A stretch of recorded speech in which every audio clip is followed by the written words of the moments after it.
Pinagbabagang balita. Kami ang tagapaghatid ngayon ng balita. Ako nga pala si Juliano May Johnson. Ako naman si Mr. Gabalog. At ako naman si Mr. Matela. Ayon sa pinakabagong balita, isang suspect na nagngangalang alias Totoy ang nagsiwalat na ang 34 na nawawalang sabungero ay pinatay at inilibing sa Taal Lake.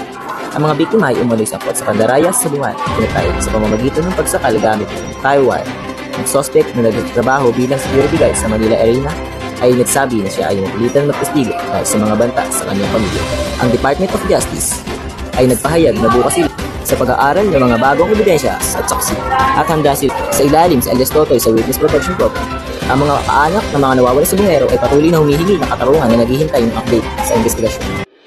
At ako naman, si Miss Johnson, ang maghahatid ng balita sa ilalim ng programa Benteng Bigas, Meron Na, ni Pangulong Ferdinand Marcos Jr.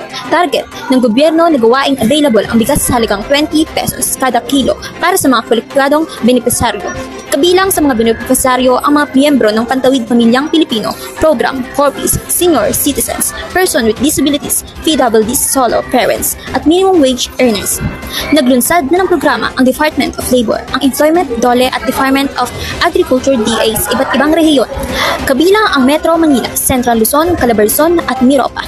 Mahigit 1,015 minimum wage earners ang kinakinabang sa programa na nakabili ng bigas sa halagang 20 pesos kada kilo.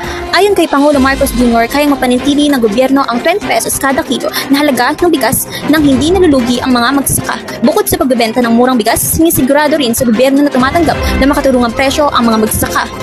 Mga detalye ng programa, beneficiaryo, mga miyembro ng Corpus, Senior Citizens, BWDs, Solo Parents at Minimum Wage Earners. Halaga ng bigas, 20 pesos kada kilo. Lokasyon, Metro Manila, Central Luzon, Calabarzon at Miropa. Layunin, tulungan ang mga sektor na higit na nangangailangan at palipasin ang ekonomiya ng bansa. At ako naman si Mr. Gabalog. Ibabalita ang pagpirma ni Pangulong Marcos sa batas. Matapos ang desisyon ng COMELEC, pinirma ni Pangulong Marcos ang batas na nagpapaantala sa mga halalan sa mga barangay at sangguniang kabataan. Ayon sa COMELEC, ang pagpapatupad ng batas ay upang masiguro at maayos ang payapang proseso ng halalan. Ang desisyon ay inaasahang magkakaroon ng epekto sa mga barangay at kabataan at sa buong bansa. Sa ngayon, hinihintay ng publiko ng detalye ng pagpapatupad ng batas at kung paano ito makaka-apekto sa mga susunod na hakbang ng gobyerno. Ang mga apektadong sektor ay hinihintay rin ang mga susunod na alusyon mula sa COMELEC at sa gobyerno. Ang balitang ito ay hatid sa inyo ng 11 IAs Mau and Muswela. Kami ang Balitang Umaga.